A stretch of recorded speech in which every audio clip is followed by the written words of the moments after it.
Hey everybody, it's Stephen. So I wasn't trying to be dramatic with this setup, but it looks very dramatic. But so be it.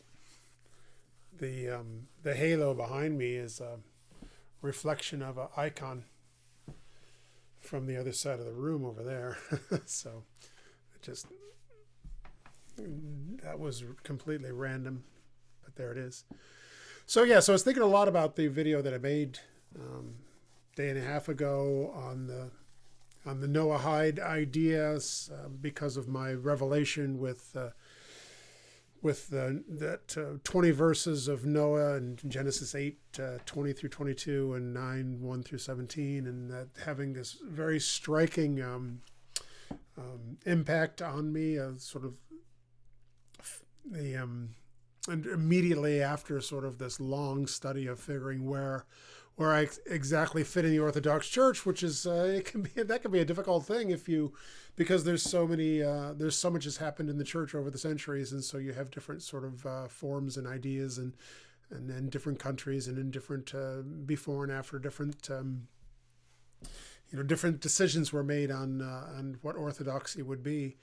And the sheer complexity of it is and on top of that, some of those decisions seem to be sort of really non-decisions, and so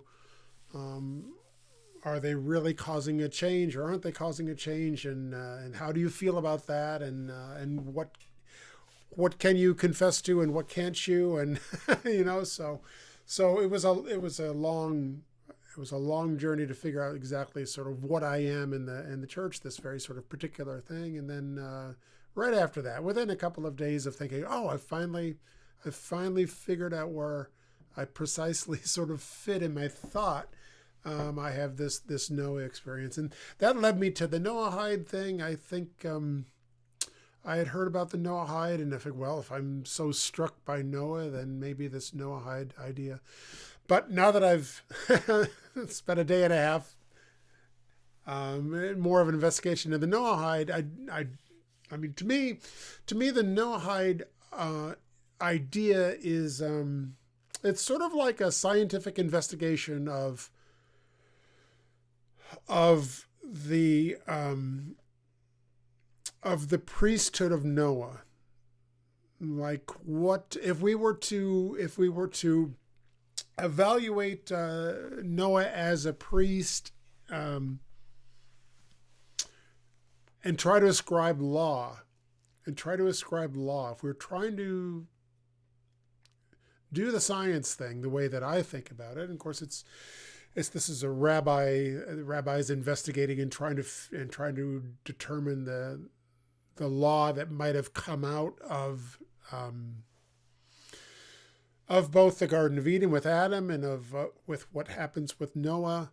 I think both of those are playing into the idea that there are these 7 basic laws that non-Jews should follow, sort of as a natural law, So I think of it as kind of an adoption of natural law, but it's codified in these verses if we interpret them this way or that way, and on and on and on and on and on. Boy, sure sounds like a scientific investigation of how do we think of the laws of God before Moses, right? And this idea that there's these 7 basic laws that you can read, that you can work out of the Bible and what is going on there, and so you can, instead of having just, well, Adam and Noah and Abraham are following in Melchizedek, right? So Melchizedek is sort of the high priest with no genealogy. So what is the priest of Melchizedek mean to Adam, and then to Noah, and then to Abraham? And if you were to codify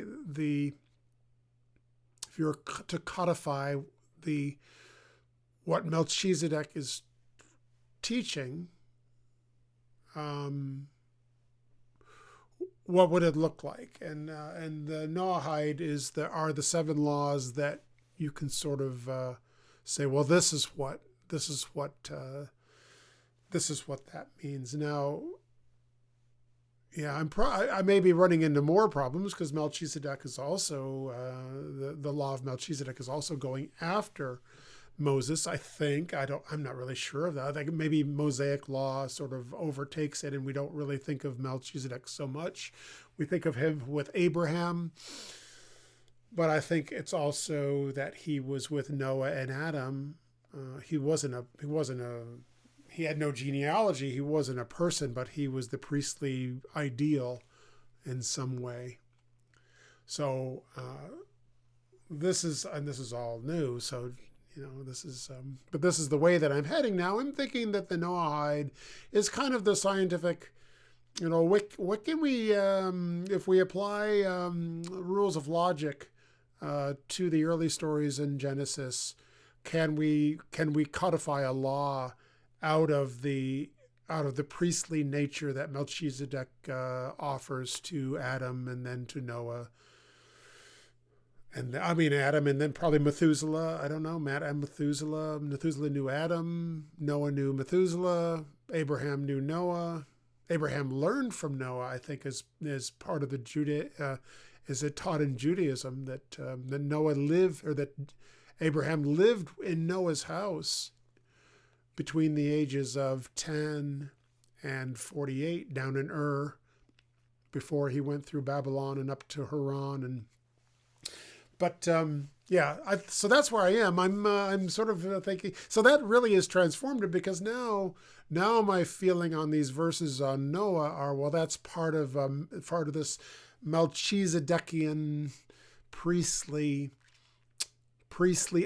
ideal, or priestly whatever is being taught through Melchizedek is what I'm seeing in that event in Noah that's so striking to me. So it's not that this event in Noah is so unique. It's that it's because inside of that event in Noah that I'm reacting to is this Melchizedekian, I don't know how you say that, Melchizedekian ideal that's sort of developing.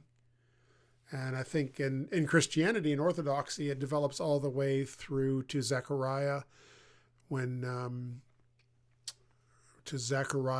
Jesus is, I think when Jesus is in the womb in Mary, so she hasn't given birth yet, but Zechariah realizes, or something like that. Or maybe it's Simeon. Maybe it's Simeon when Jesus is born, the 40 days after Jesus, and Jesus is presented at the temple, and it's the Simeon, not Zechariah. But anyway, either way, it's that's the end of the idea of, it's the end of the priestly line of Melchizedek, and I'm just that grand idea that's in there through Adam. I'm just, for some reason, strikingly seeing in Noah in a way that I didn't see in Adam, and that I sort of saw in Zechariah and Simeon, but not to the degree of this reaction that I had to Noah. And what a beautiful thing to have 20 verses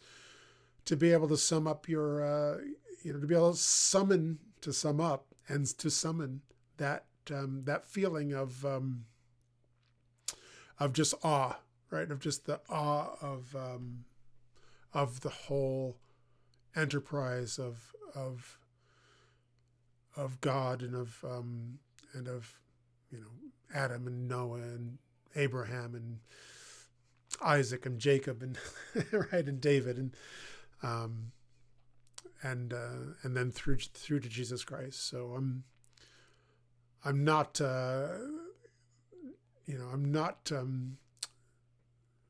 taking that Noahide ideal of dissecting the idea of Melchizedek into law. I do quite enough of that with physics, and that's really my enterprise here, is to bring a physicalist adoption into the theology of Eastern Orthodoxy, of Eastern Orthodoxy with Armenian sympathies. Anyway, that's it. Thanks.